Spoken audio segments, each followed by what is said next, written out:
Olá, boa noite, tudo bem com vocês? Eu sou a Vânia Munhato de Vasconcelos, eu voltei para fazer o nosso evangelho, tive que na semana passada dar uma fugidinha, não consegui fazer o virtual, mas fiz o evangelho normalmente.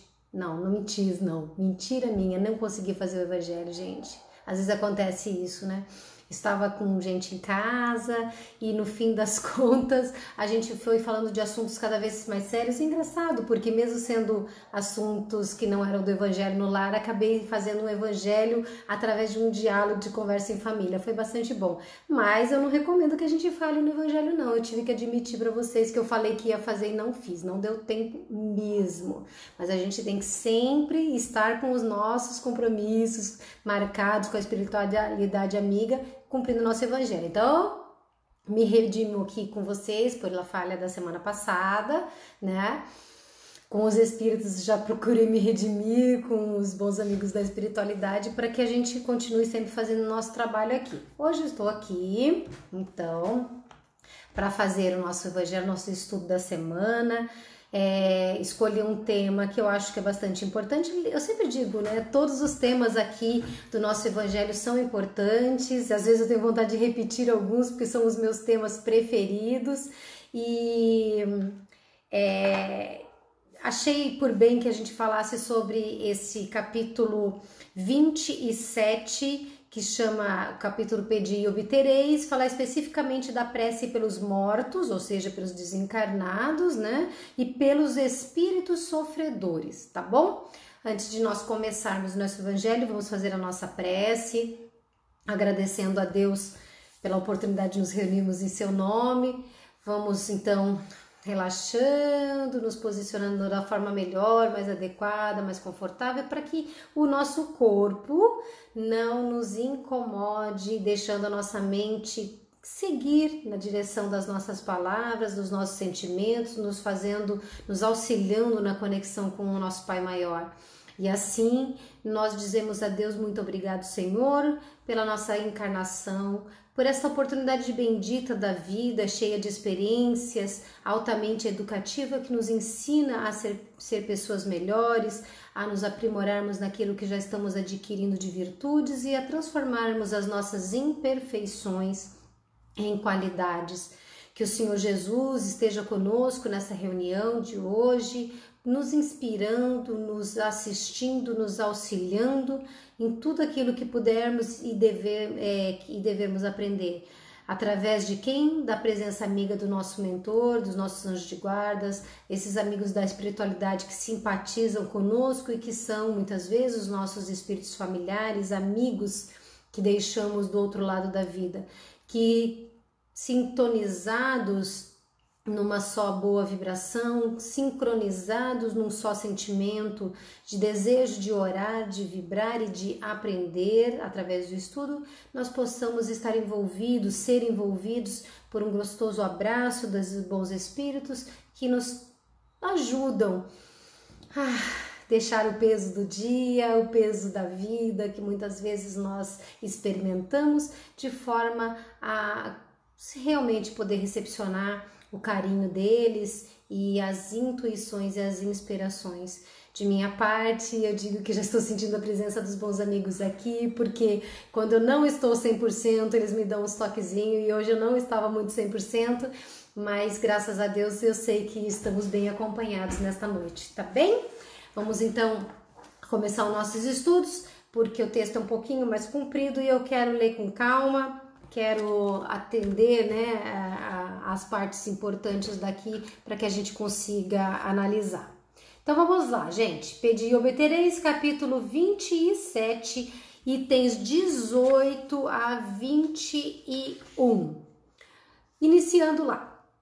A prece é reclamada pelos espíritos sofredores. Ela lhes é útil porque, vendo que pensam neles, sentem-se menos abandonados, menos infelizes. Mas a prece tem sobre eles uma ação mais direta, reergue-lhes a coragem, excita-lhes o desejo de se elevarem pelo mal, de se elevarem, Oh meu Deus, peraí que eu errei. Excita-lhes o desejo de se elevarem pelo arrependimento e pela reparação e pode desviá-los do pensamento do mal. É nesse sentido que ela não só pode aliviar, mas abreviar os seus sofrimentos. Aqui eu dou uma pausa porque existe neste parágrafo uma observação dizendo o seguinte: vede o céu e o inferno, que é uma outra obra da codificação espírita, na segunda parte, e depois cita que são exemplos. Eu abri aqui a segunda parte para falar para vocês. O livro Céu e Inferno, ele é muito bom, muito bom. A primeira parte ela vai falar de vários assuntos que depois eu falo para você, eu vou falar invertido porque ele vai mencionar a primeira parte daqui a pouco. Então, na segunda parte, ele tem lá falando sobre a passagem, ou seja, a desencarnação, fala sobre exemplos de espíritos felizes, espíritos em uma condição média, espíritos sofredores, suicidas, criminosos arrependidos, espíritos endurecidos e expiações terrestres. Por que eu citei? Porque muitas pessoas se limitam a estudar dentro da doutrina o livro dos Espíritos e o Evangelho. Alguns ficam só no Evangelho, nem o livro dos Espíritos não estudam. Quanto mais as outras obras. Mas a obra O Céu e o Inferno, ela é muito importante, muito mesmo. Para quem quer um pouquinho de exemplos, essa segunda parte ela é ótima. Considerando, inclusive, que não se menciona nessa segunda parte, em momento algum dentro da doutrina da codificação, não se menciona umbral, não se menciona colônia espiritual. Esses termos apareceram posteriormente, através de vários médiuns, de vários espíritos, mas iniciou lá com o Chico Xavier e André Luiz. Então, não vai falar nada disso, mas vai falar do quê? Do que realmente importa, de como estes espíritos se sentem. Como eles estão após a desencarnação. Isso que é importante, legal? Então seria muito bom se vocês conseguissem ter a oportunidade, dar um tempinho para vocês estudarem um pouco esta obra. Continuando o texto, item 19. Certas pessoas não admitem a prece pelos mortos porque na sua crença não há para a alma senão duas alternativas: ser salvas ou condenadas às penas eternas. E, num e noutro caso, a prece é inútil. Por que é inútil? Vamos ver. Sem discutir o valor dessa crença, admitamos por um instante a realidade das penas eternas e irremissíveis e que as nossas preces sejam impotentes para lhe pôr um termo. Ou seja, vamos fazer uma hipótese, faz de conta que isso que eles estão dizendo que é verdade, que essas outras doutrinas acreditam, é verdade. Vamos fazer de conta. Como seria se fosse assim? Então aí diz o Evangelho. Perguntamos se nessa hipótese é lógico, caridoso e cristão rejeitar a prece pelos condenados. Essas preces, por impotentes que sejam para os livrar, não são para eles um sinal de piedade que pode dulcificar o seu sofrimento?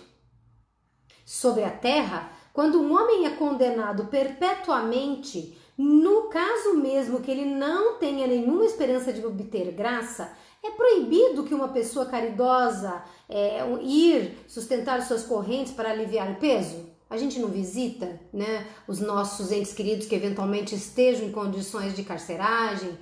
Visita, a gente vai tentar minimizar o sofrimento deles. E quando alguém está atacado de um mal incurável, porque não oferece nenhuma esperança de cura, é preciso abandoná-lo sem nenhum alívio? Quer dizer, a pessoa está doente, vai desencarnar, não tem cura, então a gente não vai tentar aliviar o sofrimento? Então, essas comparações que o Evangelho faz. Imaginai que entre os condenados pode-se encontrar uma pessoa que vos for cara, um amigo, talvez um pai, uma mãe ou um filho. E por que, segundo vós, não poderá esperar a sua graça, recusarias um copo d'água para estancar-lhe a sede? Um bálsamo para secar-lhe as feridas? Não faríeis por ele o que faríeis por um prisioneiro? Não lhes daria um testemunho de amor, uma consolação? Não, isso não seria cristão.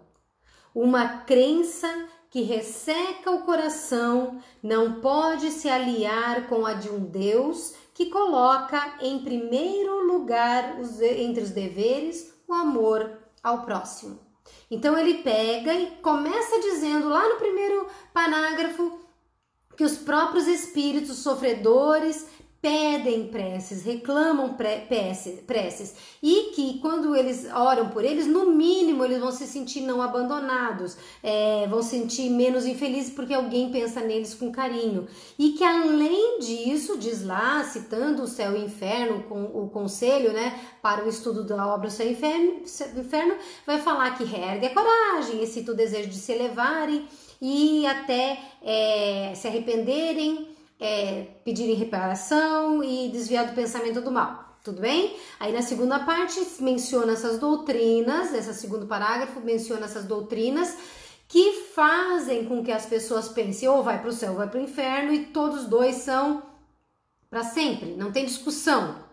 E aí, se não tem discussão, o que você vai fazer com alguém que foi para um lugar ruim, para um inferno? Se você não pode fazer nada, ele vai perguntar se é cristão abandonar, se é caridoso abandonar uma pessoa que está numa condição ruim, um doente incurável, um preso permanente que não sai da prisão, né? Se isso seria cristão, seria caridoso abandonar uma pessoa dessas. E aí ainda nos faz pensar, e se fosse alguém que a gente ama? Porque é muito mais fácil para nós pensarmos na gravidade da negativa de um carinho desses, de uma visita, de um cuidado, etc., quando está ligado a alguém que tem um lugarzinho no nosso coração. Mas todo mundo deveria ter esse lugarzinho, né? Porque nós temos que amar ao próximo, independente de quem seja. Então ele continua fazendo todo esse raciocínio inicial. Ele diz assim: a não eternidade das penas não implica a negação de uma penalidade temporária, porque Deus, na sua justiça, não pode confundir o bem e o mal. Ou seja, o fato da pena não ser eterna não significa que não existe pena, porque Deus sabe ponderar o que é bem e o mal e sabe dar a cada um, de forma educativa, aquilo que cada um plantou, tá? Ora, negar nesse caso a eficácia da prece seria negar a eficácia da consolação, do encorajamento e dos bons conselhos. Seria negar a força que se aure na assistência moral daqueles que nos querem bem. Então ele já vai se dirigindo para aquilo que nós acreditamos como espíritas. A pena não é eterna, mas se nós erramos, existe uma pena. E quando existe essa pena, negar o consolo da prece seria negar ações de consolação, encorajamento, de bons conselhos, de assistência moral. Todos nós sabemos que precisamos disso. Imaginem aqueles que desencarnaram em condições morais difíceis e que nós sabemos que certamente sofrem. Então imagina, se a gente muitas vezes pede para os outros orarem por nós, imagine, né, o que nós devemos fazer por esses que são sofredores. Aí, no próximo item, continuando, que é o 20, diz assim, uma outra hipótese. Outros se fundamentam numa razão ainda mais especiosa, a imutabilidade dos decretos divinos. Ora, dizem eles que Deus não pode mudar as suas decisões a pedido de suas criaturas. Sem isso, nada seria estável no mundo. O homem, pois, nada tem a pedir a Deus, não tem senão que se submeter e adorá-lo. Então, o que ele está dizendo?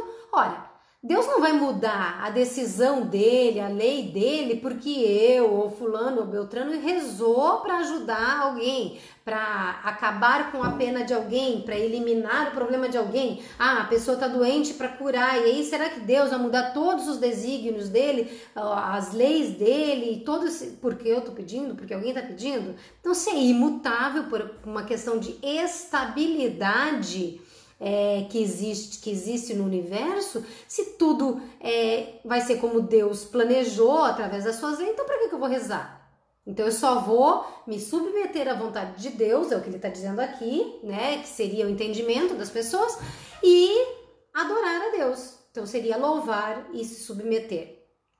E aí o Evangelho diz assim: há nessa ideia uma falsa aplicação da imutabilidade da lei divina, ou seja, ou melhor, ignorância da lei no que concerne a penalidade futura, desconhecimento. Por isso que se pensa dessa forma.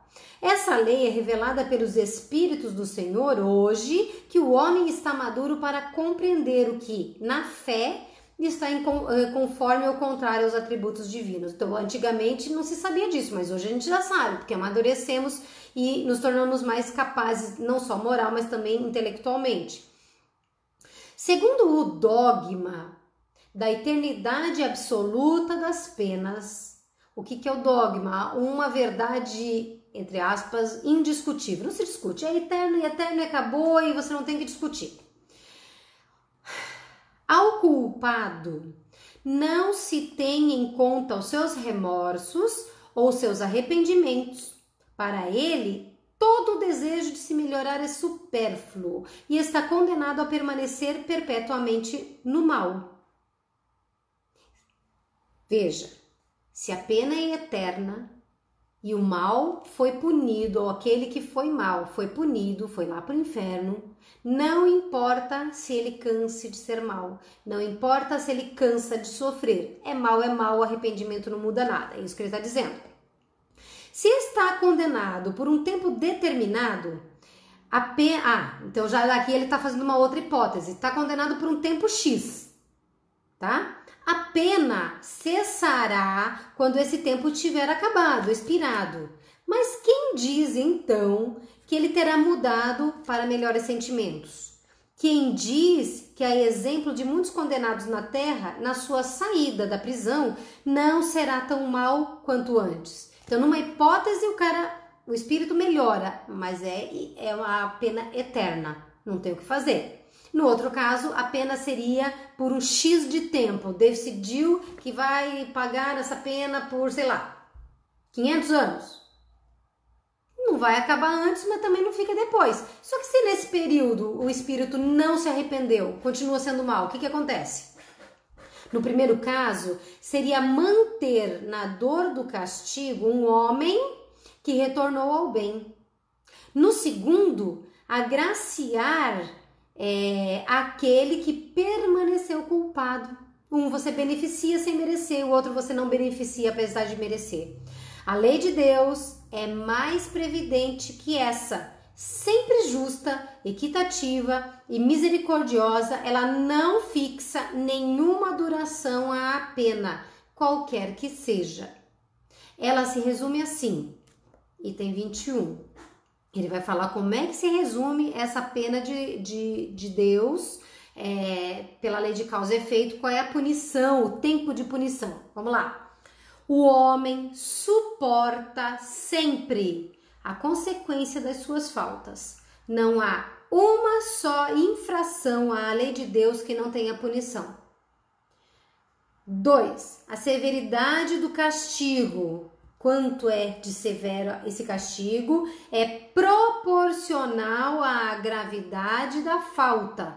Tanto mais grave a falta, mais severo o castigo. E a duração do castigo para qualquer falta é indeterminada. Não tem tempo certo. E está subordinada ao arrependimento do culpado e ao seu retorno no bem. Então, espíritos, pessoas diferentes que possam ter sentimentos parecidos, com culpas parecidas, crimes parecidos, uma pode ficar um X de tempo menor e outra pode ficar um X de tempo maior em sentimento, em situação de punição, porque vai depender sim da gravidade da falta, da proporcionalidade, mas sobretudo ao arrependimento e ao seu retorno bem. Então, por que muitas vezes a gente lê assim obras espíritas, romanceadas, né?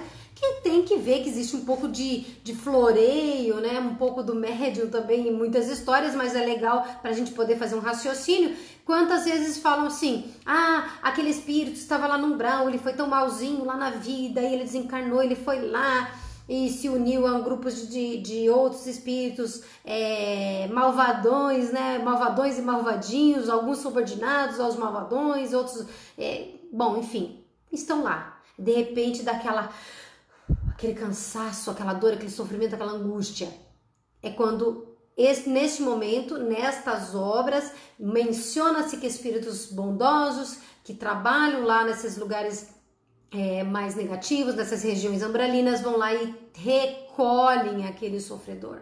Ou quantas vezes nas manifestações dos trabalhos das atividades mediúnicas nos centros espíritas, num trabalho de doutrinação, de desobsessão, chega lá um espírito, tem muitos relatos também em obras, né, não só psicografias, mas em obras essas romanceadas que eu menciono, tem lá o espírito se manifesta e briga e reclama e de repente pela conversa do orientador, do doutrinador e pela presença dos espíritos que a gente não vê, mas eles vêm, muitas vezes afetos de muito tempo que eles tinham perdido o contato, eles começam a se sensibilizar e aí eles começam a se posicionar com um sentimento de arrependimento, de tristeza e de vontade de mudar. Neste instante, eles são recolhidos e são levados para algum lugar de tratamento. Então, aquele momento de prova, de expiação desses espíritos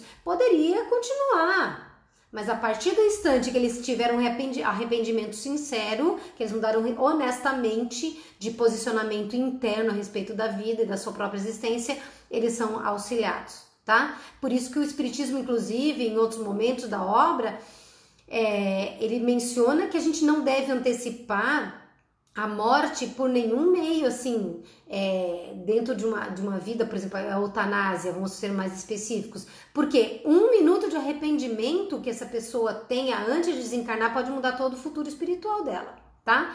Mas aí, vamos lá. Desde que o culpado... Continuando a outra frase. A pena dura tanto quanto a obstinação do mal e seria perpétua, ou seja, eterna, se a obstinação fosse perpétua, ou seja, se eu tenho uma obstinação no mal que não se altera para o bem, eu continuo sofrendo as consequências do mal que eu mesma alimento em mim. De curta duração, se o arrependimento chega logo. Então, desde que o culpado clame, chame por misericórdia de Deus, o ouve e lhe envia o que? Esperança. Mas o simples remorso do mal não basta, pois é preciso reparação. O primeiro passo da mudança é o arrependimento. Mas o arrependimento por si só não transforma, ele dá o primeiro suporte de transformação, o auxílio, o preparo para uma nova oportunidade, onde nós vamos o quê? Reparar o mal causado, o mal realizado, espiar, reparar e provar que mudamos. Aí precisa de reparação. Por isso, o culpado é submetido a novas provas, novas vidas, novas encarnações, nas quais pode sempre, por sua vontade, fazer o bem em reparação ao mal que fez. Eu acho sempre muito interessante nós pensarmos assim, por exemplo, veja que eu não estou falando que todo mundo que faz determinadas coisas que eu possa mencionar sejam pessoas que fizeram um mal. Muitas são pessoas trabalhadoras, missionárias, etc. Mas vamos falar, hipoteticamente, vocês já viram quantas pessoas são loucas por animais? E algumas destas pessoas parece que elas nem consideram o ser humano como alguém que mereça tanto amor, tanta atenção e tanto cuidado quanto um cachorro, por exemplo, quanto um gato. Vocês já viram que tem pessoas que têm uma conduta assim? Não há de se pensar que existe a possibilidade de uma pessoa dessas, por exemplo, ter sido alguém que maltratou muito e que agora vem reparar Uma pessoa que sai, por exemplo, da sua casa, da sua família, da sua cidade, até do seu país e vai lá, por exemplo, para um desses países do mundo onde tem destruição da natureza, esses excessos de matança de animais e de desperdiçar, de jogar lixo no mar, por exemplo, e pessoas lá no meio do frio, no meio do mar, no meio de dificuldades extremas, pessoas que saem de suas famílias, que são, por exemplo, médicos nas suas regiões e vão lá para os Médicos Sem Fronteiras, aqueles lugares onde tem guerra, onde tem todo tipo de escassez. Por que essas pessoas fazem isso? Sim, muitos missionários, faço questão de repetir, existem missionários, muitas pessoas que vieram para provar N coisas. Eu quero provar que eu não sou mais egoísta, então eu trabalho em prol do próximo. Eu quero provar que não sou mais orgulhoso, então eu trabalho em condições humildes. Mas existem também no meio dessas pessoas aqueles que foram os que ajudaram a destruir em algum momento e que tem que reparar. Dito isso, para a gente não desviar muito do nosso assunto, tem que reencarnar para reparar, sim. O homem é assim, constantemente repetindo, né, o mesmo conceito, o árbitro de sua própria sorte, o construtor, quem dá a direção da sua própria sorte, podendo abreviar o seu suplício ou prolongá-lo indefinidamente. Sua felicidade ou infelicidade dependem da sua vontade de fazer o bem. Tal é a lei.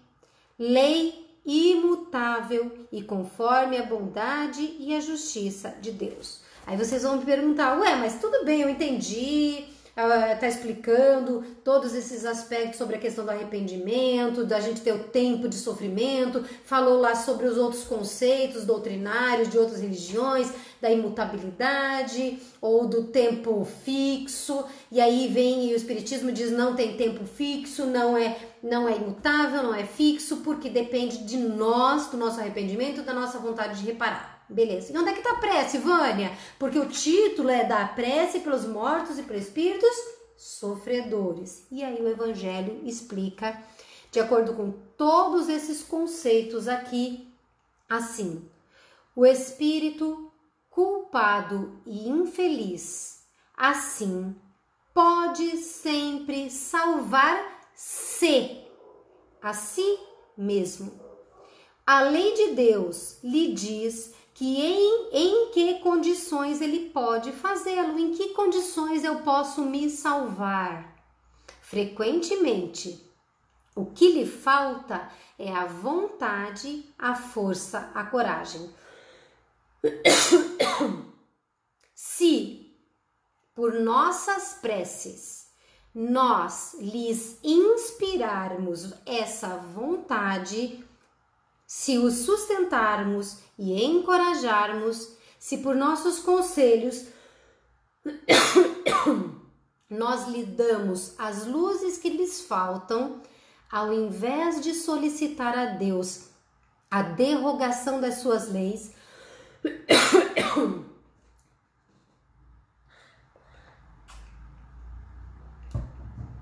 tornamo-nos instrumentos para a execução da sua lei de amor e de caridade, na qual ele nos permite, assim, participar, dando nós mesmos uma prova de caridade. Então veja a importância desse último parágrafo. Todo esse conceito. Eu posso me salvar. Eu sou má, eu faço coisas erradas, eu sofro as consequências. Não tem nenhuma violação que eu faça da lei divina que não volte para mim, porque eu violei essa lei, então a consequência é a consequência da violação. Eu sofro a consequência da violação. Mas a partir do momento em que eu me arrependo, tanto mais cedo eu me arrependendo, tanto mais cedo eu saio desse ciclo de dor. Só que eu me arrependo, mas eu preciso reparar. Eu reparo através do renascimento, da reencarnação, do retorno para a escola da vida. Nesse processo de reparação, eu também vou espiar no sentido de saber que eu, pelo reforço da dor que eu causei e eu sinto, eu não vou causar mais, porque eu digo, puxa, é ruim para mim. E se volta para mim a dor que eu causei, eu não vou causar mais a dor. E aí, pelo raciocínio lógico e pela experiência que volta para nós, pela consequência que volta para nós, a gente decide novas rotas, novos caminhos. E também passa a fazer o processo contrário. Se antes eu causava o mal, hoje eu faço o bem. Não só inicialmente para reparar o mal que eu causei, mas também por uma necessidade crescente dentro da alma de fazer aquilo que eu desejo que me retorne. No começo pode até ser de uma certa forma aparentemente egoísta, mas é um processo natural de dizer, puxa, é muito bom se sentir bem porque esse bem voltou para mim. Então eu vou fazer isso mais vezes porque isso vai se multiplicar e não só vai voltar para mim, mas como para o outro também. Então é um processo que Deus criou que é super simples, mas é super inteligente e muito, muito, muito produtivo. Porque as pessoas elas não vão querer, encarnados ou desencarnados, sofrer eternamente. Ninguém quer sofrer eternamente. Você pode até dar murro na parede uma vez, duas vezes, três vezes. Você pode deixar sua mão em carne viva e tanto dar murro na parede uma hora que a mão não aguenta mais. E você tem que recuar. Quando você recua, você começa a ver que não dar murro na parede te cura. Não dar murro na parede faz você ficar saudável. E não dar murro na parede, de repente, te faz olhar à volta e ver coisas melhores para se fazer com a mão, como o carinho num animal, numa criança, a construção de outra coisa, percebe? Então, nós vamos fazer uma autoconstrução através da lógica que a causa e efeito nos proporcionam. Todo o mal que eu faço retorna para mim, todo o bem que eu faço volta para mim. E neste contexto, orar é importante. Importante para quem ora, porque ele disse aqui como última palavra, como prova de caridade, oportunidade de caridade. Eu sou capaz de fazer caridade quando eu oro por alguém. Mas, sobretudo, eu faço a caridade não só porque eu estou orando, eu faço a caridade porque este sofredor, este desencarnado, esse espírito sofredor que está do outro lado se sente lembrado, se sente amado, é convidado pela sua prece a se repensar, a se reavaliar e a mudar de conduta. Bate arrependimento, bate vontade de chamar a Deus, a Jesus, a gritar pela ajuda de alguém dizendo eu não queria mais, eu não queria, se eu pudesse voltar atrás eu faria diferente. E este arrependimento, essa mudança de conduta faz com que ele consiga sair daquele buraco em que ele se colocou. Quantos de nós nos arrependemos em algum momento e saímos desse buraco? Certa vez eu fiz um processo de terapia, que tinha um processo de fazer a terapia de vida passada, não hipnótico, não se recomenda, é um processo natural em que você vai tentando internalizar suas imagens mentais. E eu me lembro que naquele processo de terapia eu tive um sonho bem simples, mas bastante interessante, que para mim é uma grande verdade. Eu me vi em determinado ambiente e havia uma parede e uma porta. Do outro lado dessa porta tinha como se fosse uma festa. Eu não cheguei a ver, não cheguei a entrar, mas eu percebi que era assim, tipo uma festona daquelas da pesada. E do lado de cá, onde eu estava, tinha algumas coisas no caminho e chegou um moço. Eu me lembro bem do moço, me lembro bem do como ele se vestia e eu me escondi. Só que ele sabia que eu estava lá. E quando ele se colocou, se posicionou, sabe, à minha frente, eu estava numa posição de desespero, me ajoelho aos pés desse homem, que era como se fosse um parceiro, vamos dizer assim, um parceiro de farra, e eu digo para ele assim, nesse meu sonho, que eu interpreto como uma memória parcial de um momento passado transformador. Eu lembro de dizer para ele assim: eu não quero mais, eu não vou entrar, eu não quero mais. E de alguma forma eu sei que a minha negativa de continuar entrando nesta farra, de continuar participando daquele mundo, interrompeu o meu laço com aquele grupo e com aquele moço em especial. Não sei o que aconteceu com ele, não sei se ele também fez a mesma escolha, não sei de que forma as coisas se desenrolaram depois, mas eu sei que de uma forma parecida com isso, de algum modo, eu mudei. Foi o meu arrependimento que me tirou daquele quadro de distorção de valores, vamos dizer assim. Claro que é uma coisa completamente hipotética o que eu estou falando, porque o fato de eu ter sonhado não quer dizer que seja verdadeiro desta forma. Eu canso de dizer que não dá para interpretar sonhos. Mas eu conto isso para vocês por quê? Porque possivelmente alguém tenha orado por mim, possivelmente alguém tenha se preocupado comigo enquanto espírito sofredor. Nem que não fosse um encarnado, mas o meu anjo de guarda, um amigo da espiritualidade, um espírito familiar, alguém da nossa história, percebem? Então, orem pelos seus entes queridos, orem pelos sofredores, orem e peça a Deus que desperte no coração de cada um deles a vontade de mudar, a vontade de conhecer a luz, a vontade de se transformar. Eles não acreditam que é possível sair de lá. Eles não acreditam que é possível ser salvo.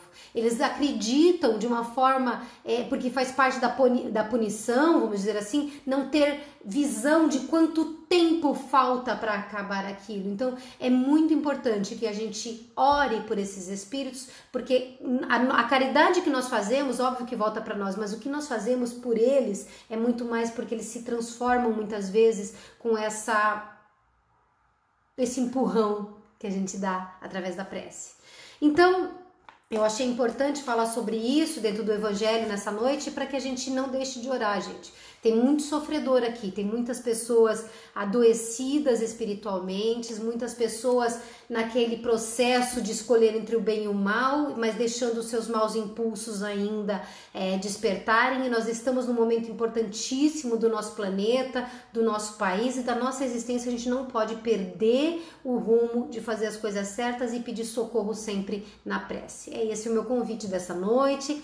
Se puderem, deem uma lida nesse capítulo, mas deem uma lida também nessas citações do livro o Céu e o Inferno. E falar nisso, eu tinha falado que ia mencionar a primeira parte. Na primeira parte do livro, ele vai falar sobre a doutrina especificamente. Então ele começa, por exemplo, o futuro e o nada. Está explicando por que não existe o nada, como é que é o futuro. Depois vem da apreensão diante da morte. Todo mundo tem medo da morte. Por quê? O que a morte pode trazer? Aí ele vai falar sobre o céu. São textos filosóficos falando, puxa, como é que é o céu da igreja? Como é que é o céu espírita, etc. O inferno, o purgatório. Então ele está explicando até porque o espiritismo nasceu de um momento até conturbado dentro de uma religião prioritária que seria a religião católica. Depois fala da doutrina das penas eternas, que a gente até comentou um pouquinho. As penas futuras, segundo o espiritismo, vai falar o que são os anjos, vai falar sobre o que são os demônios, quebrando aquela coisa de que Deus criou anjos desde o princípio e que anjos decaíram e se tornaram demônios, e vai falar sobre a intervenção dos demônios nas manifestações modernas, que são os espíritos, e da proibição de evocar os mortos. Não tem problema nenhum rezar pelos nossos mortos. A única coisa que a gente não pode é ficar chamando eles para ficarem aqui conosco, porque eles têm a vida deles. Vamos rezar, tá bom? Gente, agradeço muitíssimo a presença de vocês. Agradeço sempre que eu posso fazer esse Evangelho no Lar com vocês, porque eu me sinto renovada. Todo mundo tem dificuldades, nem sempre tá 100%. Falei no comecinho que eu não estava muito 100%, né? Às vezes eu não estou. E vocês percebem que eu sou um pouquinho transparente, né? Eu falo se eu não tô legal, vocês veem na minha cara se eu tô legal, se eu não tô legal. Mas fazer o Evangelho com vocês me faz muito bem. E eu espero de todo o coração que vocês se sintam bem também, assim como eu me sinto. Porque a gente estudar junto, a gente orar junto, nós termos ideais em comum, ideais que nos fortalecem, faz com que a gente se sinta realmente mais encorajados. Agora se imagina na vida que às vezes as coisas são tão difíceis, né? Eu tô bem assim, não tenho problema, tá? Não precisa ficar preocupado não. É porque às vezes a gente tá melhorzinho, eu não sou muito legal no inverno, no outono, não, esse tempo me deprime.